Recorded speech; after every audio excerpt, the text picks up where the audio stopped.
الحمدللہ رب العالمین والصلاة والسلام علی سید المرسلین اما بعد فاعوذ باللہ من الشیطان الرجیم بسم اللہ الرحمن الرحیم الصلاة والسلام علیک یا رسول اللہ الصلاة والسلام علیک یا حبیب اللہ الصلاة والسلام علیک یا نبی اللہ وعلی آلک واصحابک یا نور اللہ۔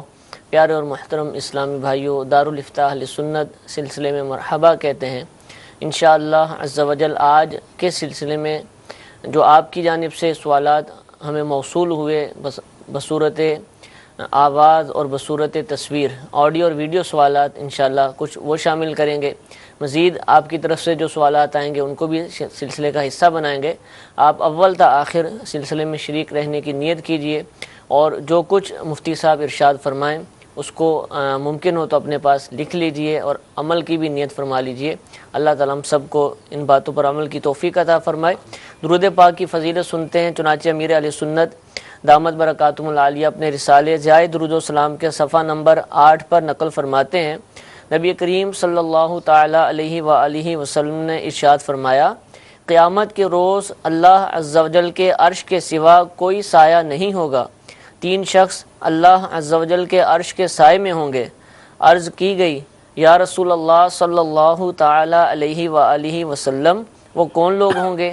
ارشاد فرمایا، وہ شخص جو میرے امتی کی پریشانی دور کرے، میری سنت کو زندہ کرنے والا، مجھ پر کثرت سے درود شریف پڑھنے والا۔ صلو علی الحبیب صلی اللہ تعالی علی محمد صلی اللہ تعالی علیہ وآلہ وسلم۔ سب سے پہلے ویڈیو سوال اپنے سلسلے میں شامل کرتے ہیں، جی چلائیے۔ میرا نام شہباز ہے۔ میرا مفتی صاحب سے یہ سوال ہے کہ پگڑی کی دکان میں کام کرنا جائز ہے یا ناجائز؟ پگڑی کی دکان۔ الحمدللہ رب العالمین والصلاة والسلام علی سید الانبیاء والمرسلین اما بعد فاعوذ باللہ من الشیطان الرجیم بسم اللہ الرحمن الرحیم۔ پگڑی کی دکان میں کام کرنے کی 2 صورتیں ہیں۔ ایک صورت تو یہ ہے کہ خود پگڑی پہ دکان لے کر اس میں کاروبار کرنا، ٹھیک ہے، اور دوسری صورت یہ ہے کہ کوئی کسی کی دکان ہے اس پہ کام کرنا۔ ٹھیک ہے، یہ جو دوسری صورت ہے کہ اگر کسی نے پگڑی پر دکان لی ہوئی ہے، جیسے سیٹ ہے، مالک ہے، اور اب اس کے پاس کوئی ملازمت کرتا ہے جائز کام کے اوپر، تو اس کے کام کرنے میں کوئی حرج نہیں ہے، کیونکہ پگڑی پر لینا دینا یہ اس کا معاملہ نہیں ہے، یہ مالک کا معاملہ ہے، اور یہ جس کام پر ملازم ہے وہ کام جائز ہے تو ان کی ملازمت بھی جائز ہے۔ ٹھیک ہے، اور دوسری صورت یہ ہے کہ پگڑی کی دکان جو ہے وہ لے کر اس میں خود وہ کاروبار کر رہا ہے، جی، تو پگڑی پر در حقیقت دکان یا مکان لینا ناجائز ہے۔ اچھا، تو جس نے پگڑی پر دکان یا مکان لیا ہے تو وہ ناجائز اور گناہ والی صورت کا مرتکب ہوا، ٹھیک ہے، یعنی اس نے ناجائز کام کیا ہے۔ یہ دکان لینے کا جو کام ہے یہ ناجائز ہے۔ باقی اس میں اگر جو کام کرتا ہے اور وہ کام جائز ہے تو وہ فی نفس ہی وہ جو کام ہے، یہ جیسے فرض کیا کہ کپڑے کی دکان ہے، کپڑے فروخت کرتا ہے تو جائز طریقے سے بیچتا خریدتا ہے تو یہ کام کرنا جائز ہے۔ ٹھیک ہے، لیکن جو اس نے پگڑی پر دکان یا مکان لیا ہوا ہے اس کا وہ لینا ناجائز اور گناہ ہے، اور اس ناجائز عقد کو ختم نہیں کر رہا تو جب تک اس عقد کو برقرار رکھے ہوئے ہے تو اس وقت تک یہ گناہ کا مرتکب ہو رہا ہے۔ ٹھیک ہے۔ حضور مسئلہ تو آپ نے ارشاد فرما دیا، ہو سکتا ہے کہ کئی لوگوں کو یہ لفظ پگڑی سمجھنا ہے، کام تو وہی کر رہے ہوں پگڑی پر لین دین کا، لیکن کسی اور نام سے ان کے ہاں چلتا ہو، تو ہوتا کیا ہے، یعنی پگڑی میں صورت کیا ہوتی ہے، یہ بھی ارشاد فرما دیں۔ کہ پگڑی یہ ہوتی ہے، ایک تو پہلے آپ یہ سمجھیں کہ سیدھی سادھی خرید و فروخت ہوتی ہے، اچھا، کہ میں نے کوئی چیز بیچی ہے تو میں آپ کو کوئی چیز دوں گا، قیمت والی چیز دوں گا، اور آپ اس کے بدلے میں مجھے پیسے دیں گے، تو یہ مال کا بدلہ تبادلہ مال سے ہو گیا، تو یہ شرعاً خرید و فروخت ہے۔ اب پگڑی کا جو سسٹم ہوتا ہے تو اس میں بھی بظاہر خرید و فروخت ہوتی ہے، لیکن اس میں خرید و فروخت یوں ہوتی ہے کہ ایک طرف سے تو مال ہوتا ہے، دوسری طرف سے مال نہیں ہوتا۔ اچھا، جیسے فرض کیا کہ میں آپ کو مکان دے رہا ہوں، تو میں مکان کو بیچ رہا ہوں اس طرح کہ مکان کا مالک تو میں ہی رہوں گا ہمیشہ کے ٹھیک لیے، ہے، آپ کو بس قبضہ دے دیا کہ آپ کے پاس یہ مکان رہے گا، ٹھیک ہے، آپ جب تک اس میں رہنا چاہیں رہیں، ٹھیک ہے، اور آپ ایک مخصوص تھوڑی سی جو ہے وہ قیمت بطور کرایہ ادا کرتے رہیں گے۔ ٹھیک ہے، جیسے عام مکان ملتا ہے 15,000 کرائے پر، تو اس کا کرایہ 200 روپے ہوگا، تو یہ 200 روپے آپ ادا کرتے رہیں گے، مالکانہ حقوق میرے پاس رہیں گے، قبضہ آپ کے کا پاس رہے گا۔ ٹھیک ہے، اب یہی شخص اگر اس قبضے کو بیچنا چاہے تو آگے یہ بیچ دیتا ہے، بیچ تو بھی اس کا یہ جو آگے بیچنا ہے تو اس کو بولتے ہیں کہ پگڑی کا تبدیل ہونا۔ ٹھیک ہے، تو یہ جو پہلے اس نے لی ہوئی ہوتی ہے اس طور پر کہ مالک اصل مالک ہی رہے اور میرے پاس قبضہ رہے، تو یہ جو عقد ہے اس کو پگڑی کا عقد کہا جاتا ہے۔ ٹھیک ہے، تو اب اس میں یہ ہے کہ خریدار تو پیسے دے رہا ہے لیکن اس کے بدلے میں اس کو مال نہیں مل رہا، ٹھیک ہے، قبضہ مل رہا ہے، نفع مل رہا ہے، تو اس لیے مال کا مال سے تبادلہ نہیں ہوا بلکہ وہ قبضے کا مالک ہوا۔ اب اگر یہ چاہتا ہے کہ آگے کسی کو دے تو یہ اپنا قبضہ جو ہے وہ بیچ دیتا ہے کہ آپ مجھے اتنے پیسے دے دیں، یہ قبضہ آپ کا ہو جائے گا، ٹھیک ہے، اور پھر اس قبضے کی تبدیلی کے اوپر پھر پگڑی کی بھی تبدیلی ہوتی ہے، یعنی جو اصل مالک ہوتا ہے اس کو بھی صحیح، رقم صحیح، رسید کی تبدیلی کی دینی پڑتی ہے کہ ٹھیک ہے، پہلے آپ کے نام کی رسید تھی اب دوسرے کے نام کی ہو جائے گی۔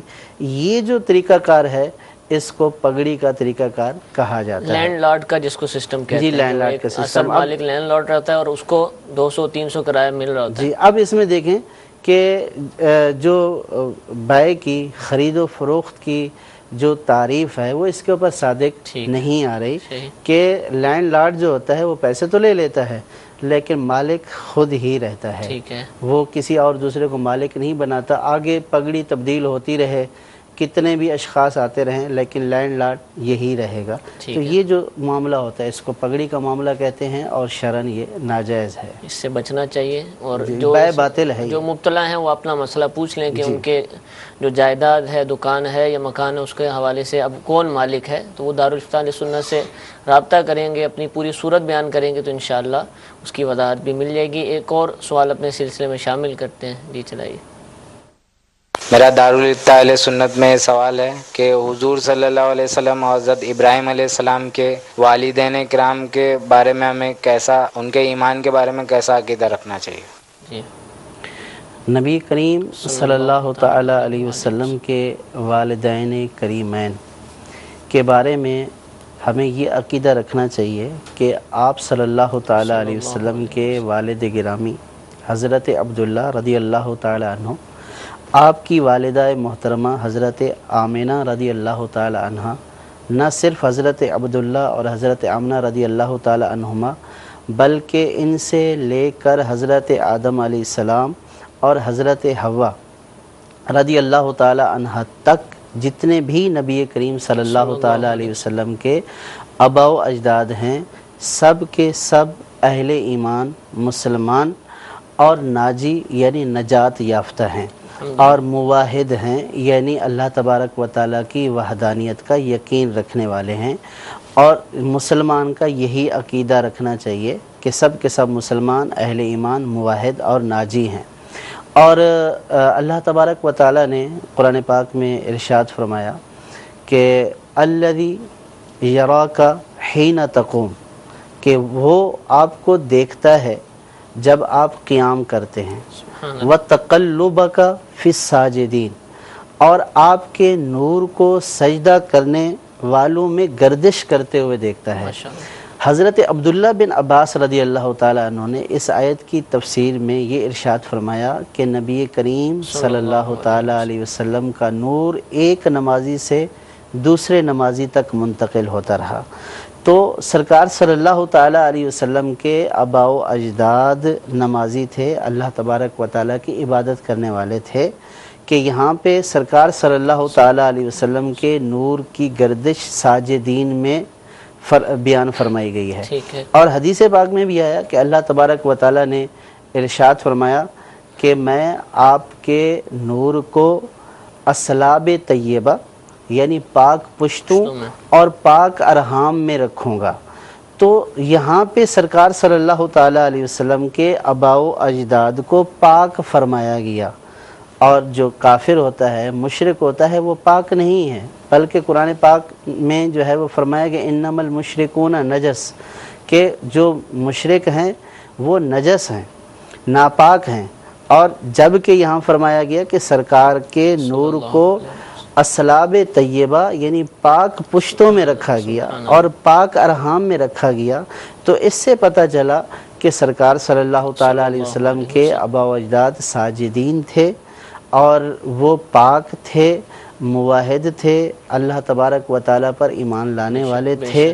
تو مسلمان کو یہی عقیدہ رکھنا چاہیے، جو اس کا برعکس عقیدہ رکھتا ہے وہ خطا پر ہے۔ ٹھیک ہے، ٹھیک عمل نہیں ہے، اس سے بچنا چاہیے۔ میسیجز حضور ہمارے پاس آنا شروع ہو گئے ہیں۔ مفتی صاحب سے سوال یہ ہے کہ شادی میں جوتا چھپائی کی رسم کرنا کیسا ہے؟ شادی میں بعض علاقوں میں جو جوتا چھپائی کی رسم کی جاتی ہے، یہ جو ہے وہ انتہائی گناہوں بھری ہوتی ہے۔ اس میں ایک تو اس میں عام طور پر یہ رواج ہوتا ہے کہ یہ جو دلہن کی بہنیں ہوتی ہیں وہ چھپاتی ہیں۔ ٹھیک ہے۔ تو اب وہ دولہا کا جب جو ہے وہ جوتا چھپا لیتی ہیں تو پھر وہ آپس میں جو ہے وہ مذاکرات ہوتے ہیں، اور پھر وہ پیسے ان سے وصول کیے جاتے ہیں، اور پھر زبردستی لیے جاتے ہیں۔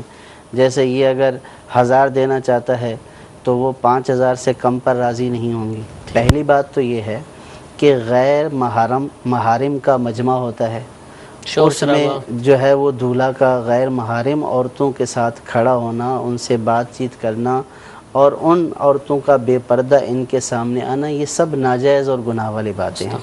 اور دوسری بات یہ ہوتی ہے کہ یہ جو اس سے تقاضا کیا جا رہا ہوتا ہے کہ اتنے پہ سے کم پہ راضی نہیں ہوتے، اور ظاہر ہے کہ اس میں اس نے عزت بچانی ہوتی ہے، تو اب جو وہ بطور جوتا چھپائی کی رقم دیتا ہے تو اس میں بھی رشوت والی صورت ہے، تو یہ بھی ناجائز اور گناہ ہے۔ صحیح۔ اور پھر اسی طرح محارم غیر محارم کا اختلاط، ہنسی مذاق، یہ سارے کے سارے وہ باتیں ہیں کہ جو ناجائز اور گناہ پر مشتمل ہیں، تو لہٰذا اس سے ہر مسلمان کو اجتناب کرنا چاہیے، بچنا چاہیے۔ اور رسم و رواج سے متعلق الحمدللہ ہر پیر کو ہمارا سلسلہ ہوتا ہے، اور ہم نے چند ہفتے پہلے شادی کے اندر جو رسم و رواج پائے جاتے ہیں، اس طرح کے معاملات ہوتے ہیں، جیسا کہ یہ سوال پوچھا گیا، اس سے متعلق بھی الحمدللہ مفتی صاحب نے شرعی رہنمائی فرمائی ہوئی ہے۔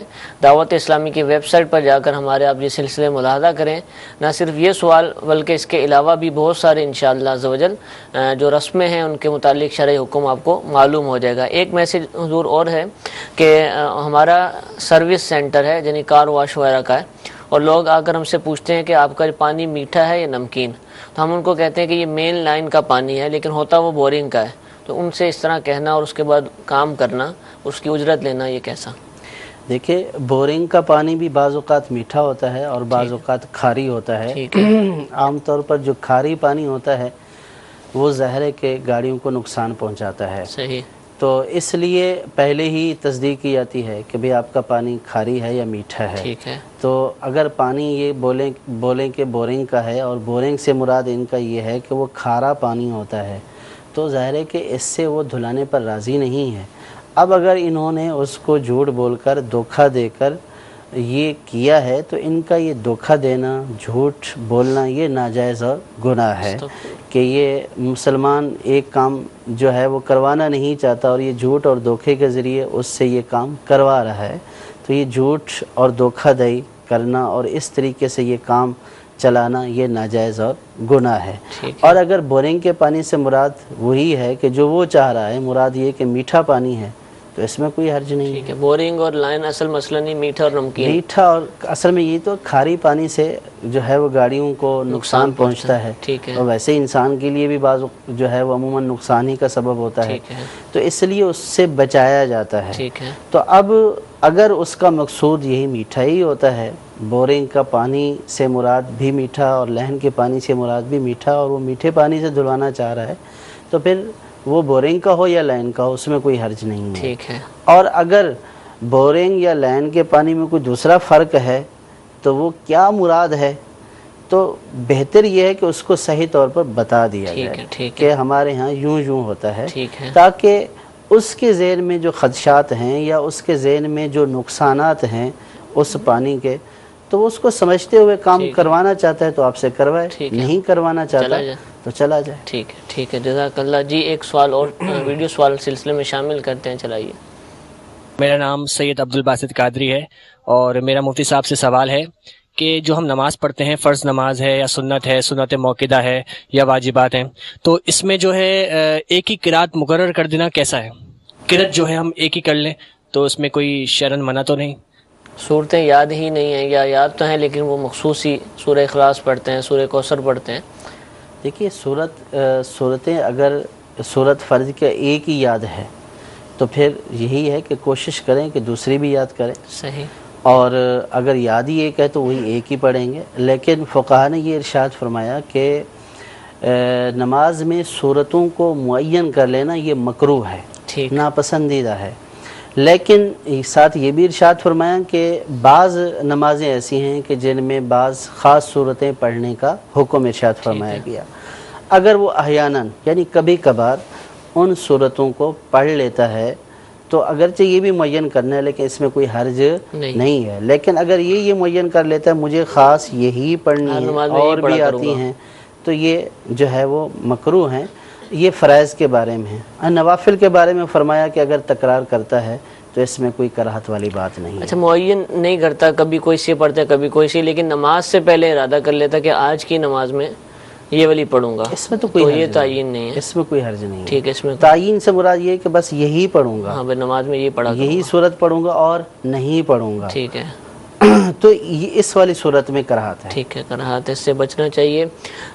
ایک سوال میسج کے ذریعے پوچھا گیا کہ میری اپنے دوست سے لڑائی ہوئی اور میں نے اس سے کہا کہ اگر میں آپ سے بات کروں تو میں اپنے باپ کا بیٹا نہیں ہوں، اب میں اس سے بات کرنا چاہتا ہوں تو کیا کروں؟ یہ جملہ بولا ہے اس نے.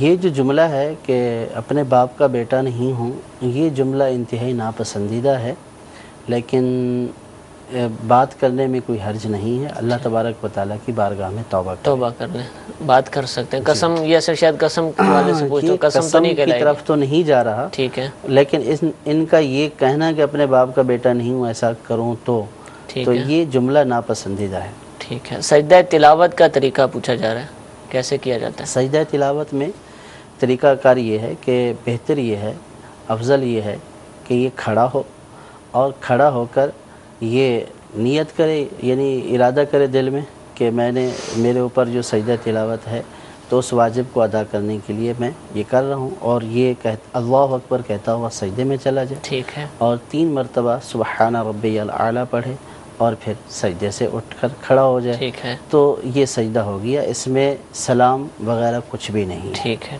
اور بیٹھ کر بھی اگر کر لے تو اس میں بھی کوئی حرج نہیں ہے، سجدہ ہو سکتا ہے. ٹھیک ہے جی. ایک کال چلائیے. میرا نام محمد اکبر ہے، میں کراچی سے بات کر رہا ہوں. میرا سوال یہ ہے کہ میرے کو کچھ روپے پڑے ہوئے ملے جن کی مالیت تقریباً 4,500 روپے ہے، اور ایک سونے کی انگوٹھی پڑی ہوئی ملی ہے، اور علیحدہ مقام سے دونوں چیزیں ملی ہیں. وہ دونوں چیزیں میں نے سنبھال کے بھی رکھی ہوئی ہیں. اب شرعی طور پہ مجھے معلوم کرنا ہے کہ ان پیسوں کا میں کروں کیا؟ جی حضرت، یہ جو راستے سے چیزیں گری پڑی ملتی ہیں تو ان کی صورت لقطے کی ہے، اور اس میں ایک بات ذہن نشین رکھنی چاہیے کہ جو اس طرح گری پڑی چیز راستے میں ملی ہے، اب اس میں اٹھانے کی بھی 2 صورتیں ہیں. اگر اس لیے اٹھا رہا ہے کہ اپنے استعمال میں لاؤں گا تو یہ ناجائز و حرام ہے. اچھا. اور اگر اس لیے اٹھا رہا ہے کہ یہ جس کی ہے میں اس تک پہنچا دوں گا تو اس صورت میں اٹھانے میں حرج نہیں ہے. لیکن اٹھانے کی صورت میں اب یہ ذمہ داری ہے کہ یہ حتی الامکان کوشش کریں جس کی چیز ہے اس تک پہنچائیں. اس کے لیے طریقہ کار یہ ہے کہ جہاں سے یہ چیز ملی ہے اس کے قرب و جوار میں جو ہے وہ لوگوں کو بتائیں، اعلان کریں، اس کی تشہیر کریں کہ بھئی اس طرح کی چیز ملی ہے، جس کی ہو وہ رابطہ کرے.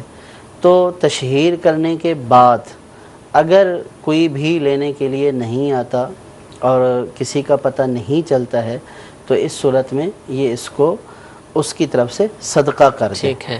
تو یہ بری و ذمہ ہو جائیں گے. لیکن اس میں یہ ضروری ہے کہ اٹھا کر اگرچہ اس نیت سے اٹھایا کہ میں پہنچا دوں گا، لیکن جب آپ نے اس کی تشہیر ہی نہیں کی ہے، کسی کو بتایا ہی نہیں ہے، بھلے آپ اس کو گھر میں سنبھال کر رکھیں، لیکن جب آپ بتائے کسی کو نہیں رہے تو کیسے لوگ آئیں گے؟ کیونکہ ڈھونڈنے والا تو یہ ہوگا کہ جس کی گری ہوگی وہ ایک دفعہ وہاں سے چکر لگا کر چلا جائے گا، نہیں ملے گی تو وہ تو چلا گیا. تو اس کے لیے فقہاء نے یہ ارشاد فرمایا کہ جب اٹھایا ہے اس نیت سے کہ پہنچاؤں گا تو پھر اس کی تشہیر بھی کرے، اعلان بھی کرے. اور آج کل ممکنہ صورتوں میں واٹس ایپ کے ذریعے یا جو وہاں پہ قریبی دکان ہیں، شاپس ہیں، مال ہیں، وہاں پہ لکھ کر لگا دے کہ جس کی چیز ہے وہ، جس کی چیزیں یا پیسے گرے ہوں وہ اس نمبر پر رابطہ کرے.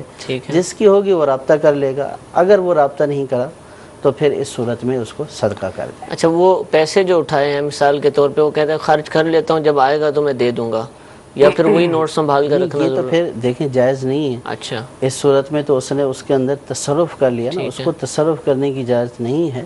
وہ ان کو سنبھال کر رکھے اور اگر کوئی نہیں آتا تو پھر صدقہ کرے. اچھا، دوسرا آپ نے ابتداً فرمایا کہ اپنے لیے نہیں اٹھا سکتا، اگر اٹھائے گا تو اس نیت سے اٹھائے کہ میں نے دینا ہے. اب یہ سفر میں ہے اور پتہ ہے کہ میں اس جگہ پر جہاں سے مجھے ملی آؤں گا ہی نہیں، گزر جاؤں گا، تو کیا چھوڑ دے؟ اب چیز پڑی ہوئی، ہزاروں روپے پڑے ہوئے نیچے. ہزاروں روپے دیکھیے جس کے پڑے ہوئے ہیں، اگر یہ پڑے رہیں، ہر انسان یہ ذہن بنا لے کہ جس کے ہیں وہی آ کر اٹھائے گا، پھر تو یہ کہیں نہیں جائیں گے، ٹھیک ہے، بلکہ اسی شخص کو مل جائیں گے. ٹھیک ہے. یہ جو لوگ یہ سمجھتے ہیں کہ یہ چلے جائیں گے، تو یہ نہیں سوچتے کہ جس طرح میں اٹھا رہا ہوں کہ دوسرا اٹھا لے گا. ٹھیک ہے. اور پھر یہ اٹھانا ذمہ داری نہیں ہے، صحیح، بلکہ اٹھانے کے بعد پہنچانا یہ ذمہ داری ہو چکی ہے. ٹھیک ہے. اگر کوئی نہیں اٹھاتا ہے تو اس صورت میں اس سے کوئی سوال نہیں ہوگا کہ آپ نے کیوں نہیں اٹھائے تھے. ٹھیک. اب یہ اٹھا لیتا ہے اور ان کا غلط خرچ کر لیتا ہے تو اس کے اوپر سوال ہوگا کہ آپ نے ناجائز تصرف کیا ہے. یا اس لیے اٹھاتا ہے کہ بعض لوگ جیسے یہ بولتے ہیں کہ راستے سے جو چیز مل جائے اس کے کوئی مالک نہیں، بلکہ یہ اللہ تعالیٰ کی طرف سے ہمیں دی گئی ہے. تو ایسا نہیں ہے. ٹھیک ہے. وہ اس کو اللہ تبارک و تعالیٰ کی طرف سے تحفہ سمجھتے ہیں کہ ہمیں تحفہ ملا ہے، تو کہتے ہیں راستے والی چیز تو تحفہ ہی ہوتی ہے، یہ تو ویسے ہی اللہ تعالیٰ نے مجھے دلا دی ہے. تو ایسا نہیں ہے، ٹھیک ہے، بلکہ اپنے لیے اٹھانا حرام ہے. صحیح.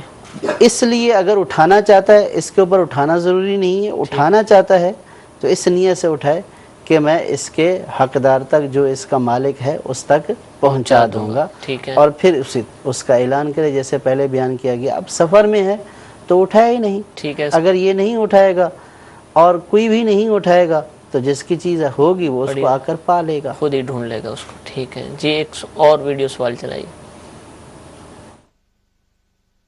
مفتی صاحب کی بارگاہ میں میرا سوال ہے کہ نماز میں جب امام صاحب سے کوئی غلطی ہو جاتی ہے اور وہ سجدہ سہو کرتے ہیں، جب پیچھے سے کوئی مقتدی آ کے نماز میں شامل ہونا چاہتا ہے تو وہ سجدہ سہو کے سلام کے بعد کس طرح نماز میں شامل ہو یا پھر وہ دوبارہ سے اپنی نماز کو دہرائے؟ آخر میں بالکل آیات تحیات. اب اگر سجدہ صاحب کے سلام سے مراد یہ ہے کہ جو انہوں نے سجدہ صاحب کے لیے سلام کیا ہے جی جی اور اس کے بعد سجدہ صاحب کیا ہے تو یہ سجدے میں بھی شامل ہو سکتا ہے، اتحیات میں بھی شامل ہو سکتا ہے. اور اگر مراد یہ ہے کہ سجدہ صاحب کرنے کے بعد سلام پھیر دیا تب تو نماز ہی ختم ہو گئی. ٹھیک ہے. تو اگر مراد پہلے والی ہے اور یہی مراد غالباً لگ رہی ہے تو اس صورت میں جب امام صاحب نے اگر سجدہ کر بھی لیا، اتحیات پر وہ موجود ہیں، تو اب یہ نیت کرتے ہوئے اقتداء میں شامل ہو جائیں. ٹھیک ہے، یہ شامل ہو جائیں ہو سکتے ہیں. ٹھیک ہے جی. ایک اور سوال چلائیے. محمد ذوالقرن حیدر اطاری وزیر آباد سے بات کر رہا ہوں جی۔ مفتی صاحب میرا سوال یہ ہے کہ شکار کے دوران اگر پرندے کو فائر لگ جاتا ہے، لگ کر گر جاتا ہے، وہ مر جاتا ہے، تو اگر فائر کرنے سے پہلے تکبیر پڑھ لیں تو وہ پرندہ حلال ہوگا یا نہیں؟ ہمیں یہ بتا دیں کہ کون کون سا جانور جو حلال ہے، برائے مہربانی ہمیں اس کا جواب دیں۔ جی، گولی مارنے کی صورت میں اب پرندہ گر گیا اور پہنچنے سے پہلے اگر وہ مر گیا تو وہ حلال نہیں ہوگا، ٹھیک ہے۔ اور اگر مرنے سے پہلے یہ مارنے والا، گولی مارنے والا پہنچ گیا اور اس نے صحیح شرعی طریقے سے اس کو حلال کر دیا، ذبح کر دیا تو حلال ہو جائے گا، ٹھیک ہے۔ بعض لوگ یہ سمجھتے ہیں کہ جب آپ فائر کر رہے ہوں تو فائر کرتے وقت بسم اللہ پڑھ دیں، تو اب وہ اس سے اگر مر گیا تو چونکہ آپ نے بسم اللہ پڑھی ہوئی تھی تو اس صورت میں وہ حلال ہو جائے گا، تو ایسا نہیں ہے۔ فائر کرتے وقت اگر آپ نے گولی چلائی ہے، فائر کیا ہے، گولی چلائی ہے اور پرندے کو لگی اور وہ گر کر مر گیا، آپ کے اس کے ذبح کرنے سے پہلے تو وہ حلال نہیں ہوگا، ٹھیک ہے، کیونکہ جو ذبح کی شرط ہے، جو گولی ہے یہ ذبح کا آلہ نہیں ہے، ٹھیک ہے، ذبح کے لیے جو ہے وہ دھاری دار آلہ چاہیے، صحیح۔ تو اب اگر وہ دھاری دار آلے سے تکبیر پڑھ کر اس کو ذبح کرتا ہے تو ہی حلال ہوگا، ورنہ حلال نہیں ہوگا، ٹھیک ہے۔ یہ پوچھا یہ جا رہا ہے میسیج میں کہ اگر کوئی چیز چاہیے تو کیا ایسا کر سکتے ہیں کہ میں فلاں چیز حاصل کرنے کے لیے نماز پڑھتا ہوں، یہ نماز پڑھ رہا ہوں لیکن نیت چیز کے حصول کے لیے، اس کی برکت سے، کیا ایسا کرنا جائز ہے؟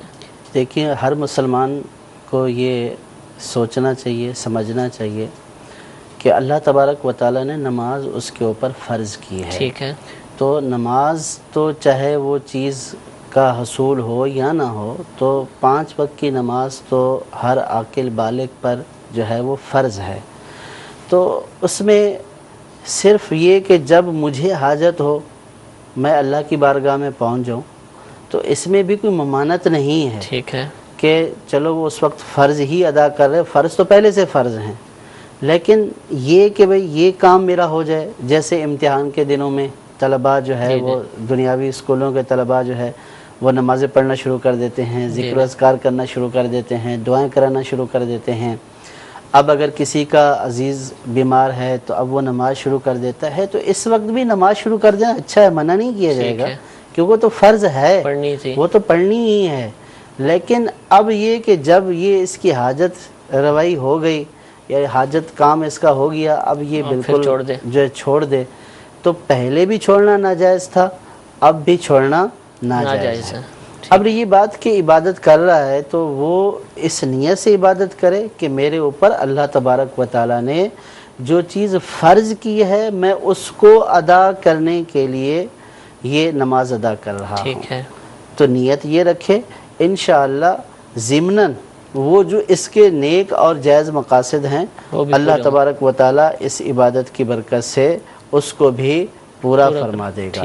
تو یہ نیت نہیں رکھنی چاہیے کہ میرا کام ہو جائے تو میں نماز پڑھوں، ہاں اس کے لیے یوں ہو سکتا ہے کہ صلاۃ الحاجات، نوافل عبادت کریں، فرائض کے علاوہ صلاۃ الحاجات ہیں، اگر کوئی جائز حاجت ہے اس کے لیے صلاۃ الحاجت جو ہے وہ پڑھے اور اللہ تبارک و تعالیٰ سے دعا کرے، وہ خاص حاجت کے لیے پڑھی جاتی ہے، لیکن فرائض کے معاملے میں یہ طریقہ کار اختیار نہ کرے، یعنی یوں کہ یہ کام کے لیے پڑھ رہا ہوں، کام ہو یا نہ ہو بہر صورت جو فرض ہے اس کو ادا کرے، اور نیت یہ رکھے کہ فرض کی ادائیگی کر رہا ہوں، اللہ تبارک و تعالیٰ فرض کی ادائیگی اور تکمیل کے سبب سے میرے دوسرے کاموں کو بھی پایہ تکمیل تک پہنچا دے۔ ٹھیک ہے، اسی سے ملتا جلتا سوال ہے کام اور نماز، کہ اگر کوئی ایسا کام کرتے ہوں کہ جس میں بریک نہ آتی ہو، وقفہ نہ ہوتا ہو اور نماز کا وقت آ جائے، تو کیا اب ہم کام ہی کرتے رہیں یا نماز کے لیے کام چھوڑ کر چلے جائیں؟ ڈیوٹی کے ٹائم میں بریک نہیں ہے۔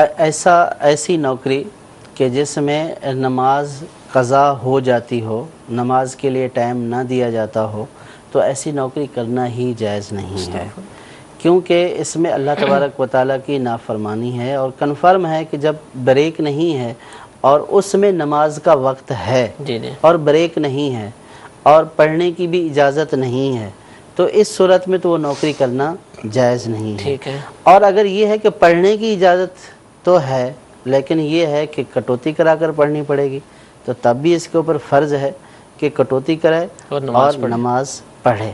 اگر کٹوتی کرا کر بھی پڑھنے کی اجازت نہیں ہے تو پھر اس صورت میں نوکری کرنا ہی جائز نہیں ہے ایسے۔ ٹھیک ہے، ٹھیک ہے، اس سے بچا جائے۔ ایک اور ویڈیو سوال یا آڈیو سوال جو بھی ہے وہ چلا دیجیے۔ مفتی صاحب کی بارگاہ میں میرا یہ سوال ہے، اگر ایک بچہ 2 سال کی عمر میں گود لیا جاتا ہے تو وہ بالغ ہونے کے بعد اپنی ماں کے لیے محرم ہے یا غیر محرم؟ لے پالک بچہ اپنی والدہ سے مراد جن کے ہاں وہ لے کر گئے، ہاں، اب دونوں صورتیں ہو سکتی ہیں۔ اگر جن کے پاس لے کر گئے ہیں تو اب اگر وہ ان کی پہلے سے غیر محرم ہے اور کوئی رضاعت کا رشتہ قائم نہیں ہوا تو بالغ ہوتے ہی وہ بھی ان کی غیر محرم ہی رہے گی۔ اور اگر پہلے سے محرم ہے، جیسے خالہ ہیں، کوئی بھی رشتہ ہے، کوئی ایسا رشتہ ہے جو محرم والا ہے، تو بڑا ہونے کے بعد بھی وہ محرم ہی رہیں گے۔ ٹھیک ہے، اور اپنی والدہ کے تو اپنی والدہ تو اس میں تو کوئی پردے والی وہ ہے ہی محرم۔ ٹھیک ہے، ٹھیک ہے جی، ایک اور سوال چلائیے۔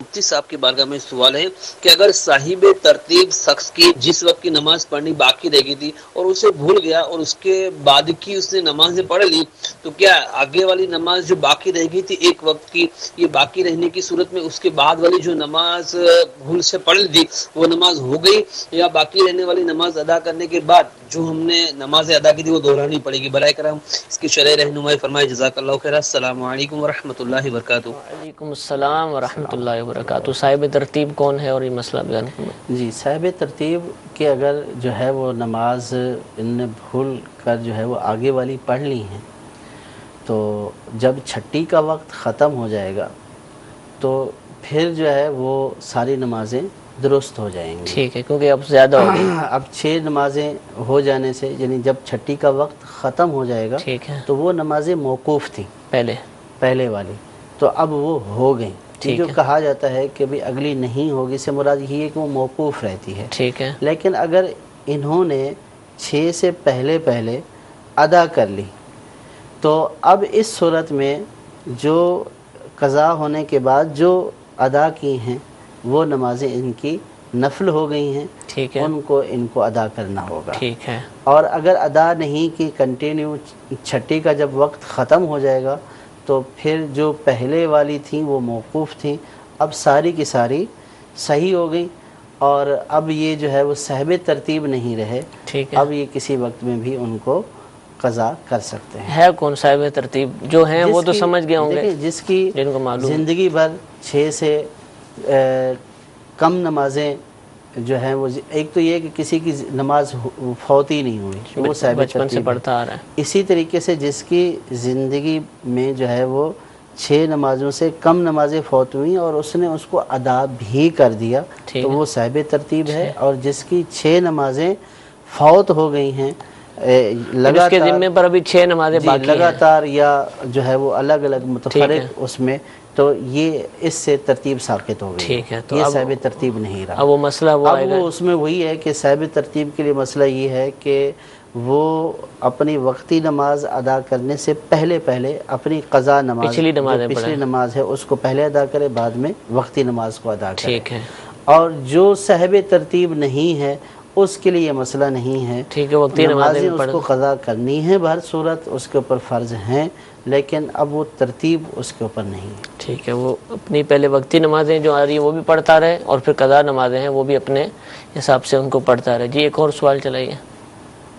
اچھا، سوال سر میرا یہ ہے کہ نارمل حالات میں بیٹھا رہتا ہوں تو مجھے محسوس نہیں ہوتا، مگر میں جیسے وضو کر کے نماز کے لیے گھر سے نکلتا ہوں نا تو ایسا لگتا ہے کہ جیسے میرا وضو ٹوٹ گیا، نماز شروع کرتا ہوں پھر بھی محسوس ہوتا رہتا ہے کہ یار شاید میرا وضو، کئی دفعہ تو میں پھر نماز چھوڑ کے وضو کر بھی لیتا ہوں، اور ویسے میں بیٹھا ہوں تو مجھے کوئی احساس نہیں ہوتا، مگر جیسے ہی میں وہاں جاتا ہوں اور نماز میں کھڑا ہوتا ہوں تو ایسا لگتا ہے میرا وضو ٹوٹ گیا، یا اس طرح۔ اس کے بارے میں پتہ کرنا۔ اللہ آپ کے حال پر رحم فرمائے۔